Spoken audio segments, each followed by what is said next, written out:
It's been a wild ride, actually, and in a good way and in a tough way. I have a lot of respect for every founder because it is tough. But we were very focused that we wanted to build a big company. We wanted to do it right. So it was a lot of listening to the market. I actually always prioritized go-to-market and product personally. And I'm glad I did that because that helped us to find that product market fit. The thing that's shifted from 2021 is we used to buy software for everything. And now I think companies divide software into nice to have and must have. And if you're a software founder, you have to make sure you're a must have product. Otherwise, change your product, change your go-to-market. And this is the thing about startups. You go slow and then you see the scale. And it surprises you when that happens too, because, enough people have found out about you, enough word of mouth has happened. And so, this is kind of, the startup life.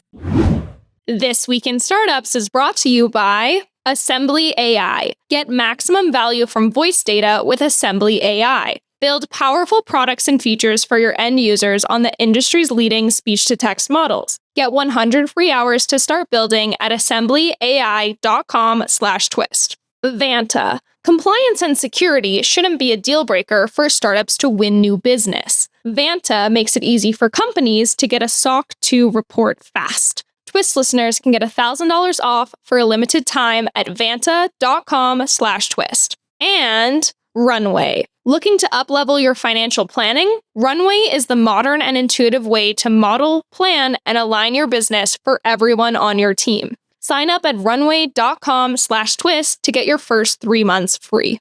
Hey everybody, welcome back to This Week in Startups. My name is Alex. I am one of your co-hosts over on X. You can find me. I am /Alex. Today we have a really, really exciting show because we have a guest on that's going to help elucidate a key theme that we've been talking about, which is distribution dire straits, aka the lack of liquidity in and around the startup and venture capital world. Now, you've heard us talk about it quite a lot, but I want to show you a chart that details just how poor exits have been from the world of startups. As you can see, there was an enormous wave of startup activity in the exit markets back in 2020, 2021. Then it fell off the side of a cliff and has yet to recover. Now, this year is a little bit better than last year, but we're still far, far, far below what we saw before. So when a company does get sold in the current market, it does rise to this matter of our attention. And recently, 2 deals have been announced that I have been very curious about. One, this week, Sierra announced that it's going to buy Trail Security for $162 million. And then last week, HubSpot announced that it's going to purchase Cacheflow, a startup that had raised 10 figures while private and that I have covered several times throughout its life. So please welcome to the show, CEO and co-founder, it's Sarika Garg. Sarika, hey, how are you? Hey, Alex, great to see you again. Great to see you again. Before we get into anything serious, I have to ask, where did you get that blazer? I think it's probably Nordstrom's or something. I don't remember. I'm obsessed with the color and I want one for myself. I'm not going to lie. So Okay. Sarika, thank you for coming on. I'm going to annoy you with questions about this deal because my goal is to help other founders understand, the market today, how deals get done. And I know it's still in closing, so we can't get into the nitty-gritty of the finances, but I do think this is the right moment to have this conversation. But first, about you. You have 20 years in B2B SaaS. You worked at SAP Ariba, TradeShift, and then you left all of that behind in 2021 to found Cacheflow. So just to start, what was the genesis idea or problem that you went out to found Cacheflow to solve? Left my last job at TradeShift cold turkey, and I said, I'm going to take a break for the year. And I'm going to just let the ideas come and figure out what happens. And at that point, I happened to go and buy a Tesla and was blown away by the Tesla car buying experience. And if none of you have done it, you can literally buy the car in 4 minutes. You can configure what you want, pick the color, pick the tires, and then you can actually buy it right there and then. And my past experience had been so terrible, where you had to go to the dealer and you had to negotiate and all of that. I was like, oh my God, if a car buying experience can shift, why can our B2B buying experience not shift in the same way? And so that was the genesis, and the idea of Cacheflow was born at that point. And happy to tell you more about how this translates into what happens in B2B today. Yeah, Okay. because when I think about buying a car, it makes me want to drill into my head with a screwdriver because I don't want to negotiate. I don't want to go in. I hate the back and forth. If you have a thing, I want it. So to me, thematically, this makes a lot of sense. But explain to me how that applies in B2B SaaS, because I know sales guys, I know sales teams. It's a lot of talking, it's a lot of contracts, a lot of negotiations. How do you simplify that? Yes. So, in 20 years of building B2B software and selling, my co-founders, equally 20 years B2B software buying and selling, we saw that the software buying and selling experience was totally broken. And what I mean by that is, even after your customer says, yes, I love your product, send me a quote, send me a proposal, that's when actually the nightmare for the salesperson starts, because now they have to struggle to even put a quote together. They then have to go email back and forth, PDFs. They can't track what's happening on the customer side. This is why the best salespeople will ask you for your text, for your phone number, because then they can text you, right? Right. And what the result of this is a lot of time wasted and a lot of deals slipping from one quarter to the other, which is very important to customers. And this is the seller experience. Because now you've put everything in paper, the billing experience is actually even worse, right? So now the person who's doing the billing has to take a contract, open it up, and figure out what were all the nuances that were negotiated and how do I bill this? All of this can be handled or was handled manually for many years. But with the shifts and changes that have happened in the last 5 years, this has actually become a major problem, because no longer do you sell a deal and then forget about it for 5 years. Like, you don't do one bill. What you do really is you get a foot in the door, and then you try to sell or upsell, cross-sell every quarter, or you do consumption-based billing. All of these are ways to actually grow the wallet share. And when you do grow the wallet share, you have to think about the entire experience of quotation to billing to the whole collecting of the payment. Right. And this is why Cacheflow was in the CPQ space, the configure, price, quote space, subscription management, billing, and one or two other products. So the idea was we went from pen and paper. DocuSign helped at least bring some of commerce into the digital era. But when it comes to buying software for your company, we probably needed something else that wasn't just a half-done, digital transformation. And then, Sarika, one more thing is that the number of SaaS products that companies buy has exploded. I think you said in a different interview that it's something like 130 different pieces of software for the average mid-market company. So I presume that people were just getting absolutely buried in the paperwork and perhaps buying less software than they might have if it was easier. Absolutely.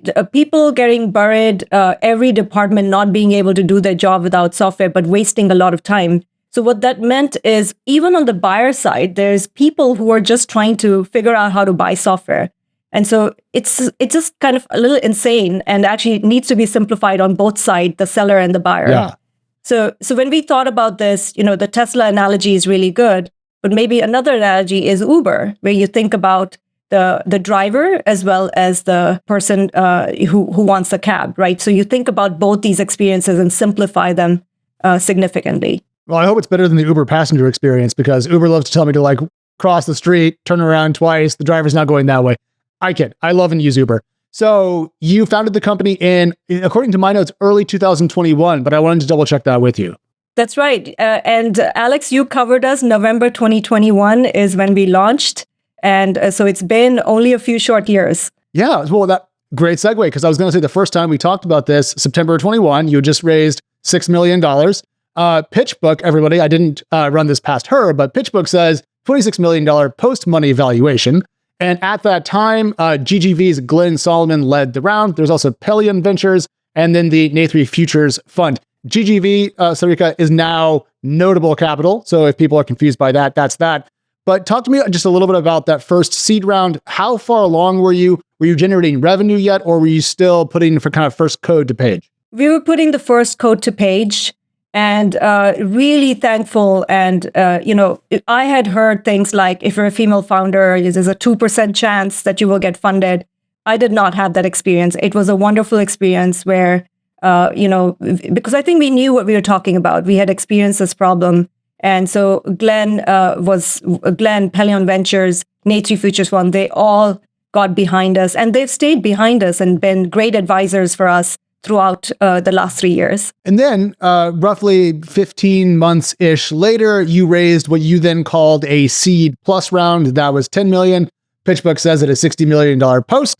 And at that point, I know Glenn Solomon joined your board, and you also added Crystal Huang as a board observer.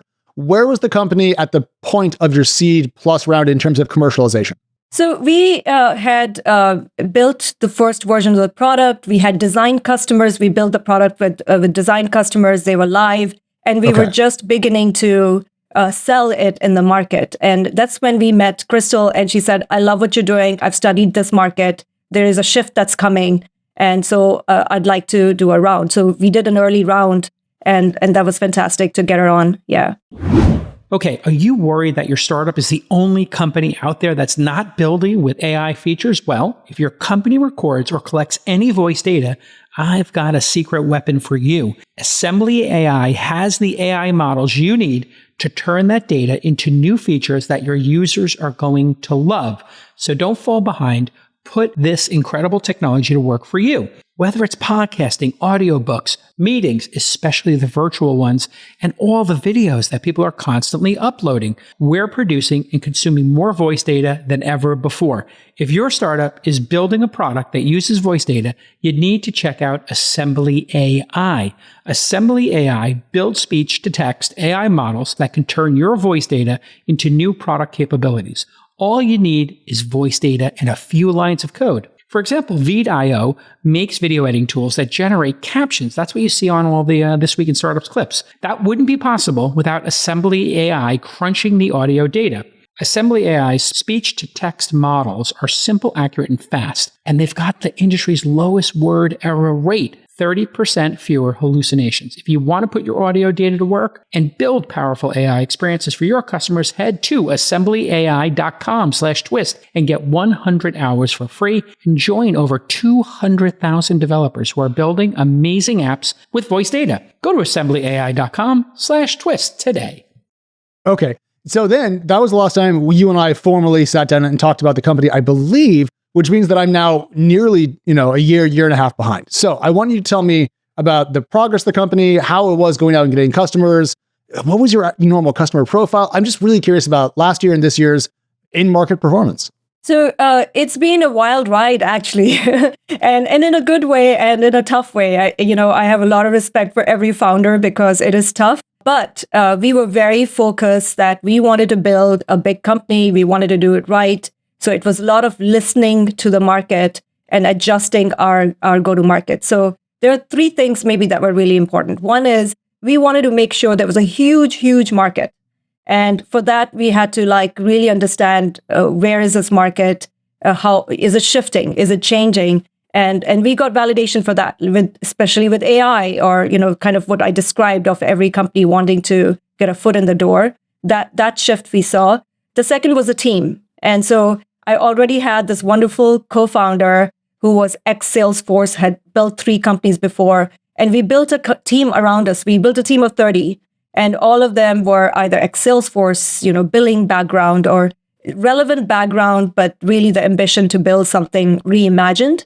And the last was building a great product, right? And to me, that's actually the important thing. And this is a point, I think in the last 2 years, we've iterated on getting the product to a point where our users or, which is sales users say, oh, this is so easy. I've never experienced such an easy code building experience. And, I was having coffee with one of our customers, Rishi Bhargav from Dscope, just this week. And he said, my customers are calling me and saying, what is that buying experience you have? Can I get that? And so you start seeing that flywheel of word of mouth, helping you to grow. And that's what we were the most excited about, right? And when did that moment come? I was going to ask you, did you think you found product market fit before the deal with HubSpot came to be? But I feel like you almost just answered my question for me. Yeah, so I think we believe we found product market fit 3 quarters ago. When we started seeing this repeatability by us not calling out my friends, but actually just repeatability in the market where customers were coming to us either by word of mouth or by our LinkedIn ads that we did. And so that was the point at which we said, if we see this repeatability 3 quarters in a go, we go scale. Yeah. And that's exactly the point at which HubSpot inbounded to us. Okay. And we'll get to that in just a second, but I want to go back to what you said about you calling up your friends, because I think people don't understand that when you have no customers or you have a very nascent product, you have to kind of jumpstart it by hand in a way. And so can you just tell us about, as a founder, how much did you lean on your personal network to get some early deals, contracts, customers started? We definitely leaned on our friends. We called up everybody we could. We asked our investors to help us. And that really was important. And one of the reasons was we are handling revenue for a company. That's a pretty mission critical product we were building. And so not anybody will just give you money unless they actually have trust built in. And so who do you have trust with? You have trust with your friends that you won't lose their money. And then over time, you build that trust from references and by just being in the market long enough, right? Okay, that makes good sense to me. But I think people don't understand how being a founder is not flying from conference to conference, giving talks on stage, but it's mostly hitting the phones, cold calling, and making magic happen by brute force, frankly. Yeah, frankly, I went underground for 2 years. I think people did not see me because all I was doing was trying to sell and build. Well, it ended up working out. But let's go back to that 3-quarter period when you felt like your product market fit, things were going well. How fast was the company growing during that 3-quarter period? And was the growth rate accelerating? It was growing very, very fast. We grew about 350% year over year. And then every quarter, I don't know the exact numbers, but really 100% quarter over quarter. So it was growing fast, right? And there was a lot of excitement in the market for what we were doing. Partly it was, we had started by selling to really small companies, think of 20 people companies.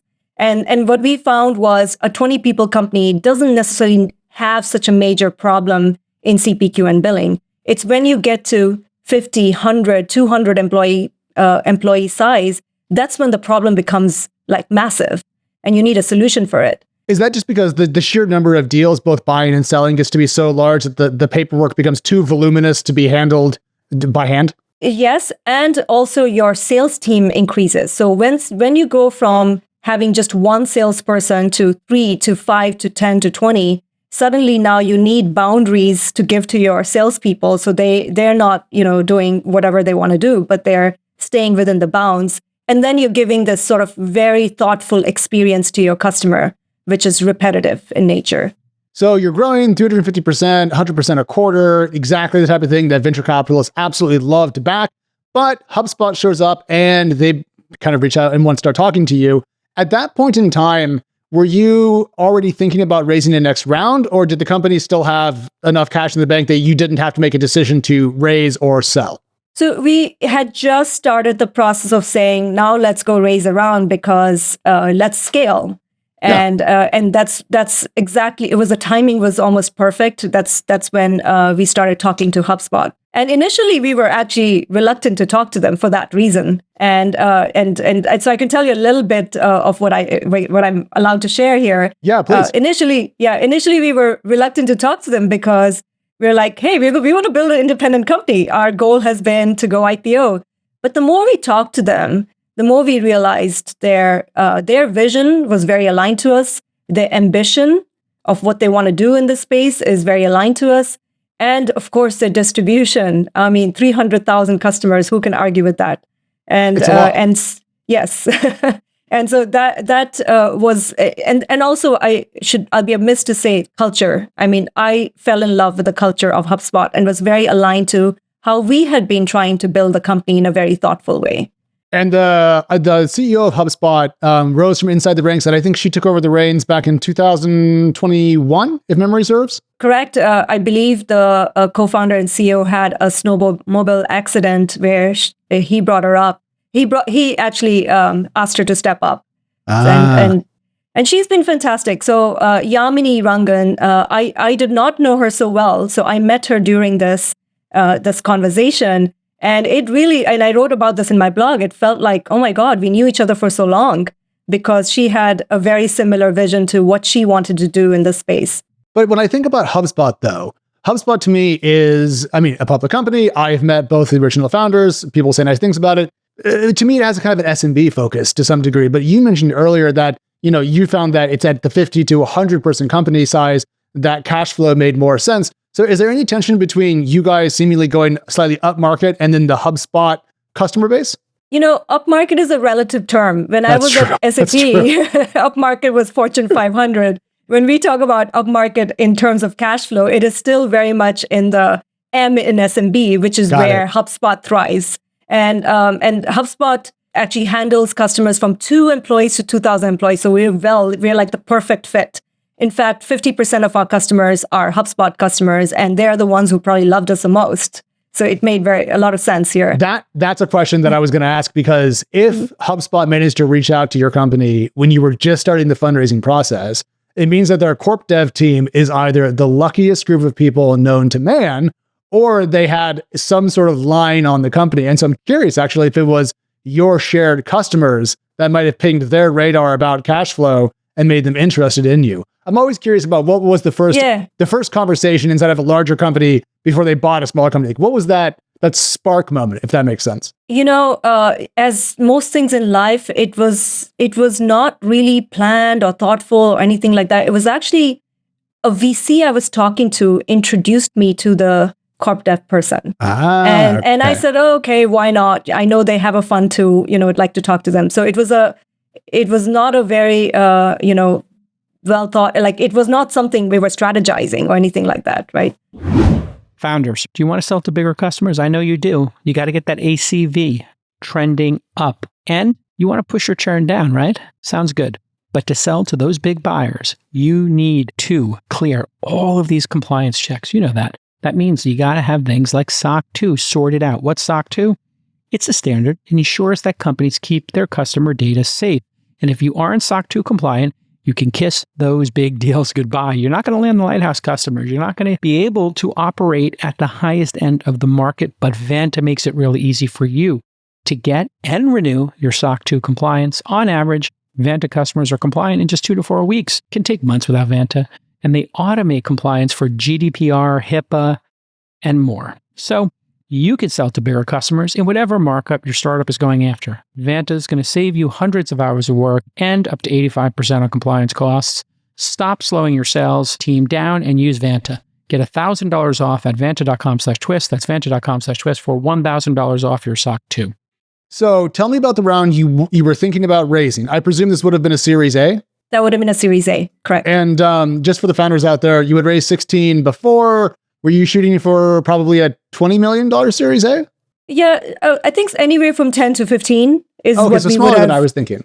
Yeah. And just because we wanted enough to get to B, we had already done a lot of work. So we just wanted enough to make that push to B and then go from there.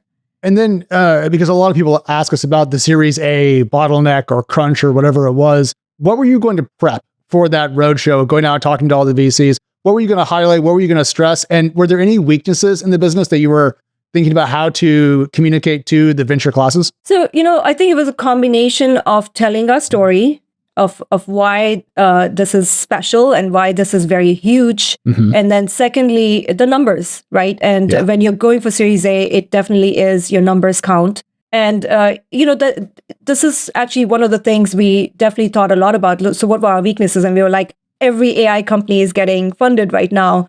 Are we even an AI company? And we are AI enabled. A large part of the sales job is difficult today because all the conversations that happen between a buyer and seller are trapped in transcripts and emails. Yes. And we were leveraging that to bring that into Cacheflow to sort of generate these proposals right from the start for the seller. But we are still not an AI first company. We are an AI enabled company. And so that was one of the things we struggled with, like, how do we position ourselves in this AI crazy world that we are in right now? Well, I think what you do is what everyone else does. And if you are an AI enabled startup, just scratch out the enabled and you are an AI startup. Problem solved. That's just branding. Okay, even I know that. No, but I absolutely hear you. I mean, I think there is a pretty big division in the venture capital market today for AI first startups, if you will, to your point, and then kind of everyone else. But it sounds like you were pretty confident that you could raise the A if you hadn't gone the HubSpot route. We would have definitely raised because we also had great investors who were right behind us. So we have no doubt we would have raised, but we were definitely looking at a market that's shifting very fast, where here there's this wonderful company that's giving us a platform to scale our vision. And so it made sense in many ways. Let's talk about how the deal with HubSpot came to be. So their corp dev reaches out to you. You're initially a little bit hesitant. How did they roll out the red carpet and woo you and your co-founder into selling instead of raising? I think they just talked to us like human beings, and like it was a very friendly conversation. And we met and talked, and they explained how they were thinking of things. We showed them what we were doing, and it felt very easy, the whole thing. How soon in this process did it go from "we think you're lovely, oh my gosh, what a great idea" to "and here's the amount of money we are willing to give you for this"? Like, is that the same day, or is that like meeting 3 that comes up? It was actually a process of 2 to 3 months where we just got to know each other, and it was just one of those conversations that over time happened.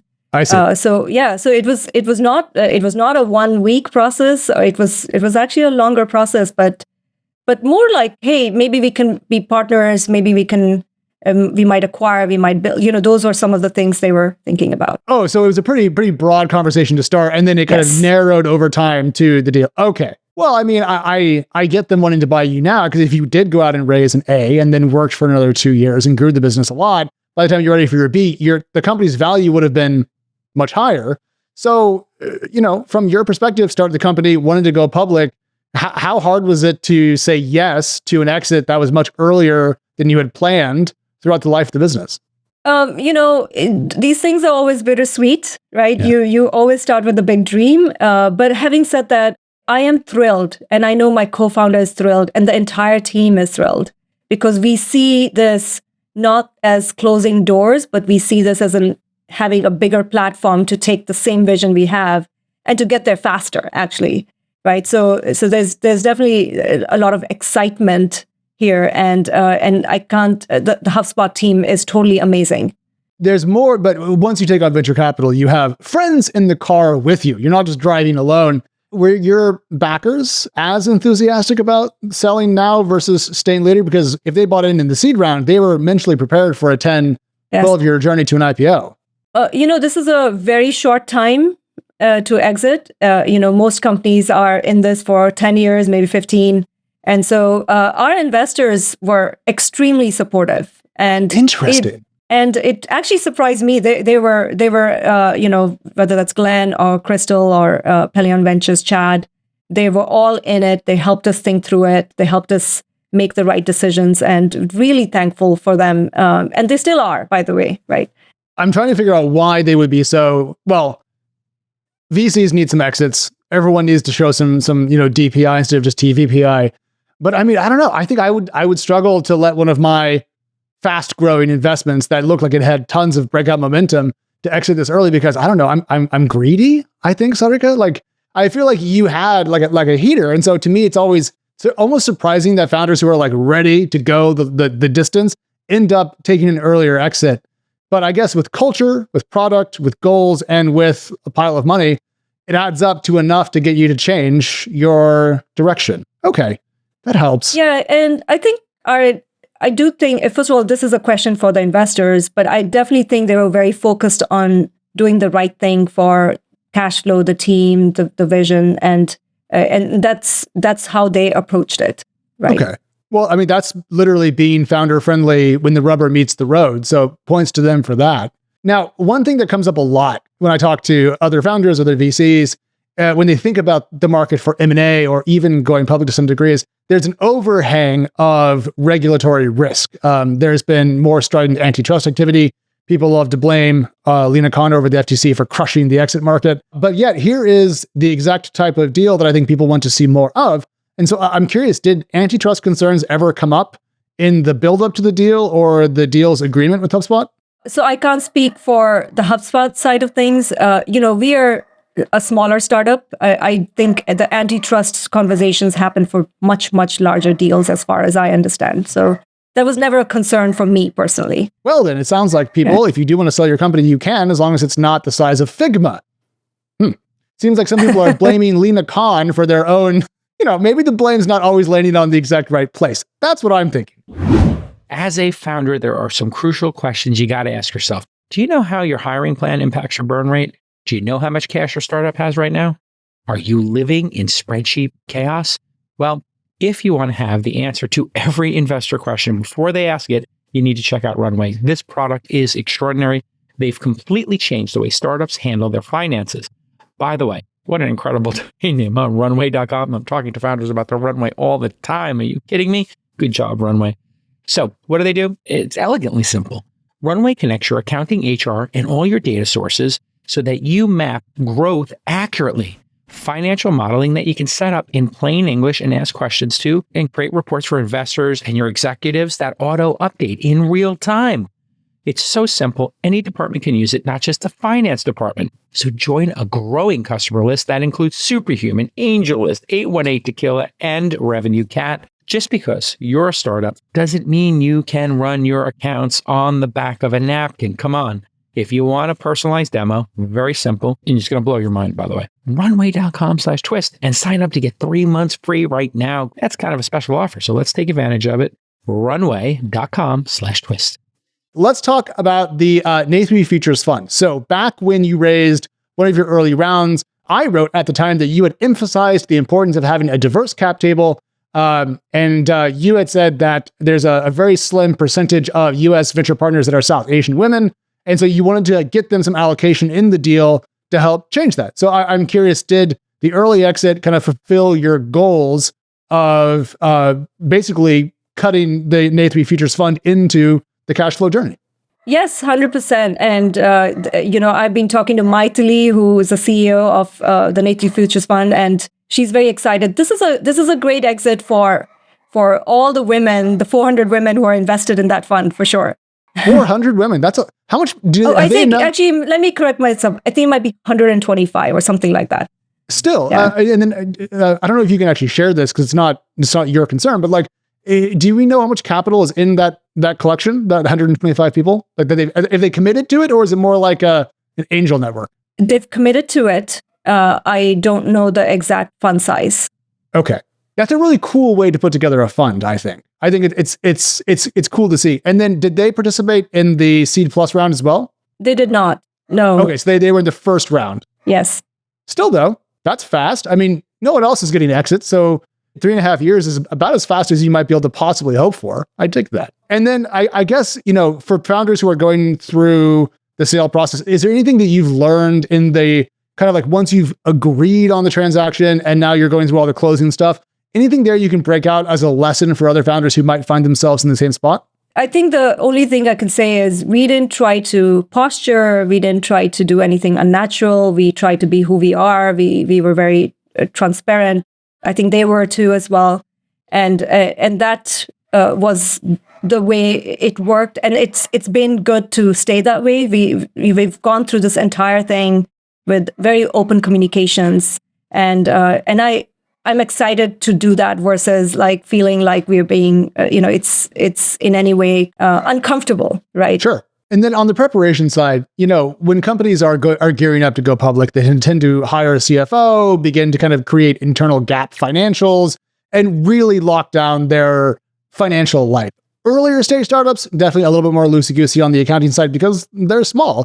How prepped was Cacheflow to share P&L statements and kind of like all the traditional accounting documents? Did you guys have that stuff already prepared, or did you have to catch up when you had to start the negotiations? We had everything prepared, and partly because we know we were going to go through fundraising. We actually have a part-time CFO who we started working with in Jan, and he's been fantastic. So we're actually almost like Series C prepared, I would say, with all the statements. We have budgets. We had a 3 or 5 year plan actually. So we were quite prepared in when this came up. Like it wasn't in any way a rush. Would you recommend that other pre-Series A companies take a similar approach to their accounting and their bookkeeping as you guys did? So my big learning was get your part-time CFO early. Okay. Just getting a bookkeeper to start with, they will always mess up your books. So when our part-time CFO came in, it was very easy. I didn't spend time on it. He did. My time is better spent on sales, on product building, and the team and hiring, right? So it wasn't as if I was spending my time. I would not recommend doing that, right, at the stage. but get somebody who you can trust. Okay. Is there anything else that you did on the preparation side that made the sale either possible or easier, just again, for other founders who might be listening in about how they might sell their business? We're relatively organized because maybe because Brian and I have done this for so long. The books were clean, the decks were there, everything was organized quite well. And we put in the right tools right from the beginning, right? So that was maybe an investment we did where we said, let's actually have things as organized as we can have right from the beginning. And that actually paid off. Tell me more about the tools you mentioned. I'm curious what falls into that bucket for a seed stage startup. So, when I say tools, just very simple things like have Google folders and have things organized. We use ClickUp for managing even our, code and bugs. We have Zendesk for tickets, basically organized in terms of having some tools for every function. Our HubSpot is very clean, which is what we use for marketing and sales. So those are the things that actually helped us just say, let's just pull a report and we're done. So essentially the lessons here are be organized, get the appropriate help you need early, and be prepared for opportunity to arrive because you actually don't know when someone's corp dev department will reach out. So it's better to have all of your ducks in a row. I mean, that seems like pretty obvious advice, but I'm curious what percentage of founders, in the chaos of building a company, I'm not trying to be unkind here, but I wonder how many don't have those things sorted out to the degree that Cacheflow did, and if that's harming their ability to exit early. I mean, I think the answer to that's probably yes, but I'm not sure about the ratio, if that makes sense. Yeah, so Alex, being a founder is one of the toughest jobs in the sense you have to prioritize your time so carefully, and so I think every founder has to make the choice of what does the company need. And I do think it's a very personal choice based on your company, where you are, the market, and so on. I actually always prioritized go-to-market and product personally, and I'm glad I did that because that helped us to find that product market fit. Helped us to actually hiring as well. Maybe I personally spent a lot of time trying to find the right people. I still think that that was the right prioritization. And it doesn't take a lot to be organized if you do it early.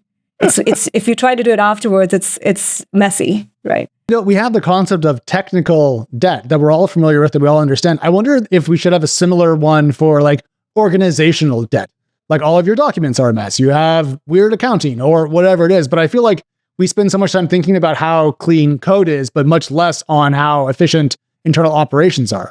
You guys got a lot done with 30 people. I bet you would have had to have 50 if you were less organized internally to get the same amount of work done. Yeah.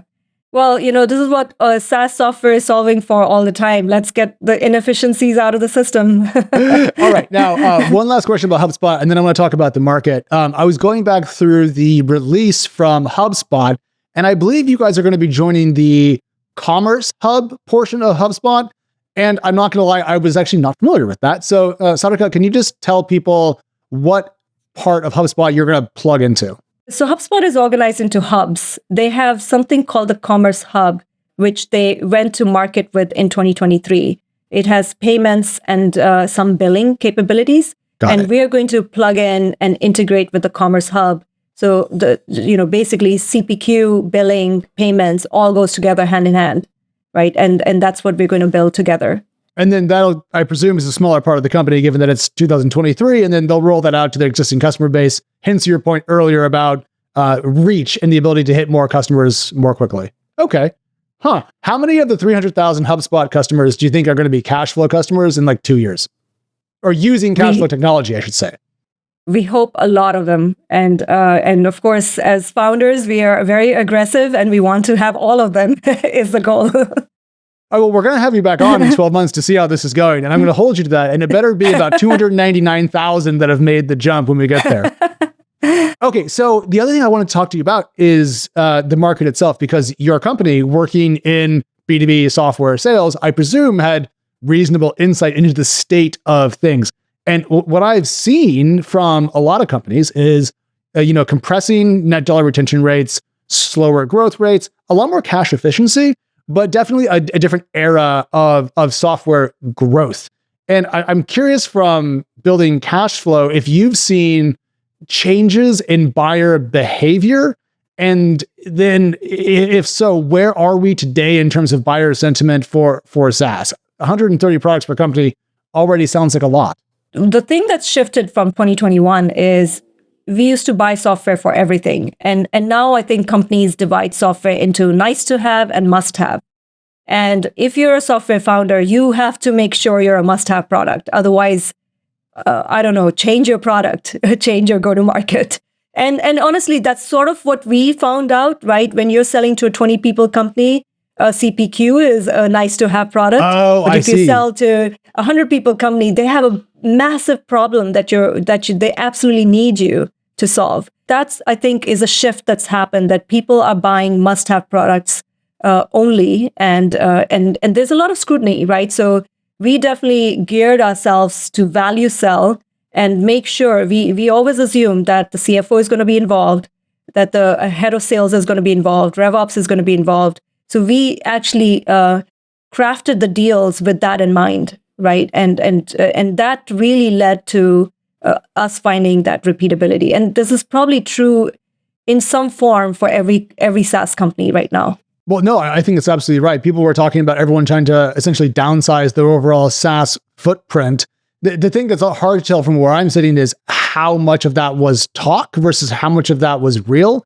And I'm always struggling to figure out if slowing software growth is predicated more on existing customers decreasing their commits or just a struggle to kind of land new accounts.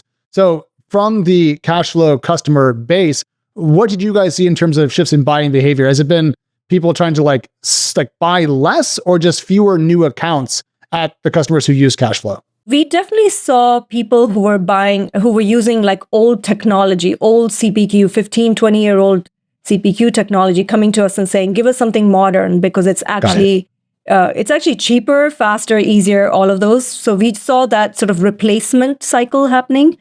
And of course, companies who were growing, who were saying, hey, we need tools to become more efficient. So I think it's a combination. I definitely think CFOs did go through and say, hey, let's actually see if we can find better products, which are less expensive. And I think one of the things that I definitely see, if I look at the more older products in the space, the legacy products, the one thing that they come with is not only just a higher price tag, it's just higher consulting dollars. So they're usually toolboxes, which you need to then hire contractors to configure it for you. And that was a large part of why customers would come to us, is they're like, oh, you guys are no code. It's basically a configuration and we can go. And in fact, we can make changes. And guess what? I'm going to change my pricing every quarter. So now I can do that on Cacheflow versus having to do a $80,000 project to just change my pricing. What? Yes. Oh, yes. It's pretty insane what it takes to change pricing in one of the legacy products in our space. So I used to work at Crunchbase. I got to sit into a bunch of cool stuff there. I got to be in some of the pricing and packaging meetings. So I've seen how one company once in the SaaS space thought about that. So very limited experience, but I have been in the room a single time. $80,000 to change pricing. I mean, we were just doing the intellectual work of deciding what to do. We didn't have to get someone's permission. Why would it cost $80K? I'm blown away by that number. One is deciding what to do. So what I'm quoting to you is a company that was 800 in employees, where it actually took them $80,000 in consulting hours to put in that pricing. So I'm not counting actually all the meetings you were in where you were trying to decide what's the best pricing model. Right. This is actually the implementation of that best pricing model into your system. That feels like you're being held hostage to run your own business. We'd like to change our pricing. No, please? $80,000. I mean, what the hell? Now, honestly, Sarika, I was very impressed at how fast your company was growing, but now that I've learned about the competition, why weren't you growing 700% a year? Yes, and this is the thing about startups. You go slow and then you see the scale, and it surprises you when that happens too, because, enough people have found out about you, enough word of mouth has happened. And so, this is kind of, the startup life, right? Yeah.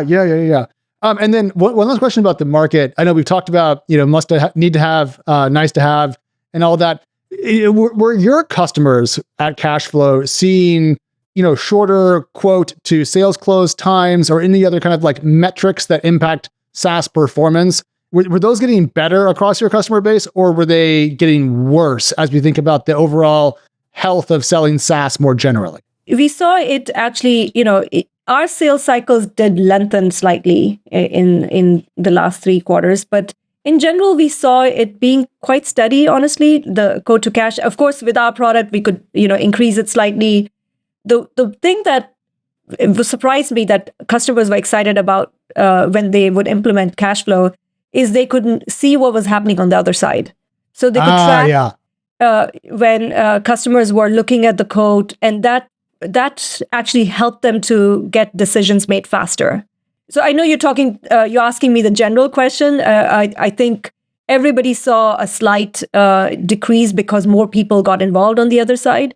And that's why maybe our software became more important, because you could see who was on the other side and who was looking, and you could, nudge and answer questions and so on, right? So it was not only a better organizational structure, it was also a demystification, if you will, of the other side of it. This makes so much sense to me. I mean, I'm sure you saw that the big case with realtors and how their market got kind of opened up. And to me, it just seems like the more information people have, the more clear things are. Everyone can make better decisions. Everything can go faster. It just eliminates friction and wasted time. And that's the promise of technology. Isn't that what we're supposed to be getting out of this stuff? It's the way of the world. It's going to happen, right? Yeah. Regardless of whether we're here or not, this is bound to happen, right? And then I have one last question for you, and this is slightly a bratty question, but how long are you going to stay at HubSpot before you break off and become a full-time angel investor? I hope to stay there for a very long time. Like I said, the vision is very aligned.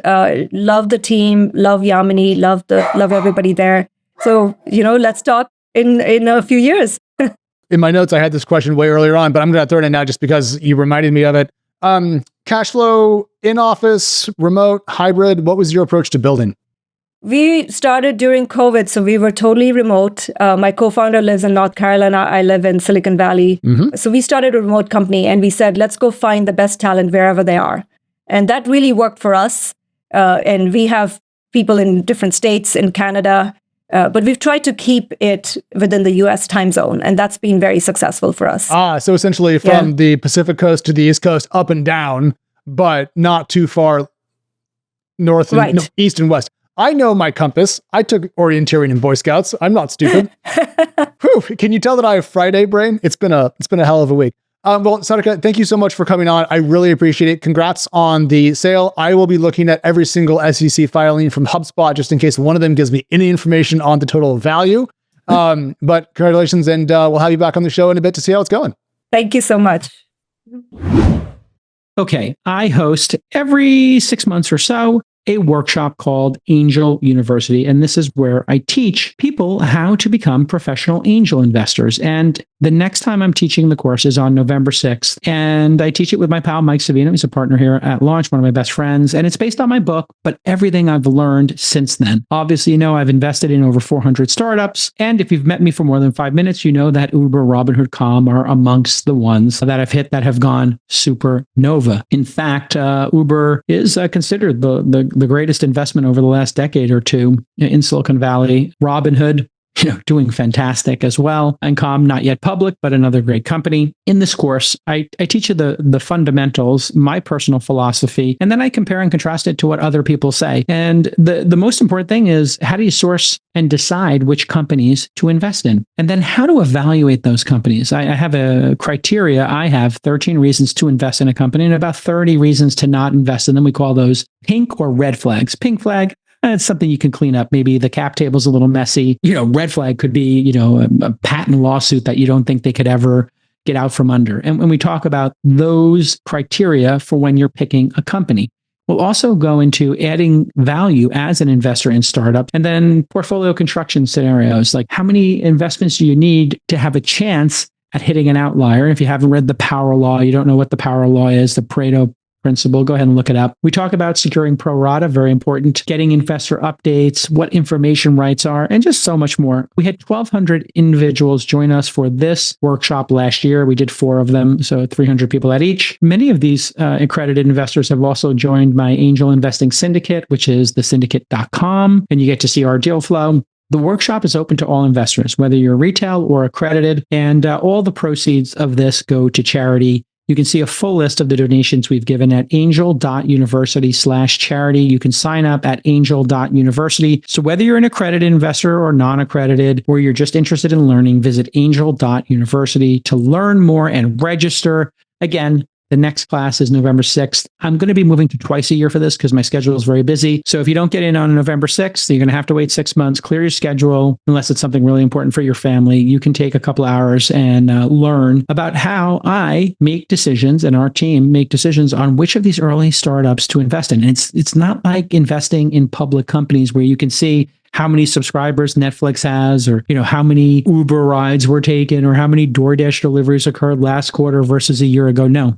This is a whole different set of criteria when you're dealing with a company in years 1 or 2, or even in year 0. So I hope you come. It's for a good cause. Again, angel.university/charity to see where all the proceeds go. I'm very proud of the work we've done, Mike and I and the team, over the last, 6 or 7 years of doing this. We've inspired people to find this new career. People say it's changed their lives and they love being an angel investor. A lot of times it's young people who sold their company, or it's young people who are professionals making a little bit of money. They're making 200 grand or 300 grand working at Google or something. And they just want to learn how to do this. And then all of a sudden it becomes a path to becoming a venture capitalist. Because think about that. If you have no venture capital experience and then you go apply to be a venture capitalist, and then I apply and I've made 15 angel investments and 2 of them have done well, and the founders speak highly of me, who's the venture capitalist going to hire? The person who took the initiative to make 15 bets, or the person who just wants to be given a chance? Right? You're going to pick the person with more real world experience. And then, a lot of people who are retired and post money, they're 50, 60, 70 years old, and they're sitting there at home on a mountain of cash, and they want to do something fun. Well, it's a lot of fun to hang out with people who want to change the world. They're called entrepreneurs, and they're lunatics in the best sense of the word. They have crazy dreams, crazy ideas. And when you're an investor, an angel investor, you get to spend time with them, but you don't have to drag yourself to an office. You don't have to put in 60 hours a week. You can put in 5 hours a week. You can put in 50 hours a week, or anything in between.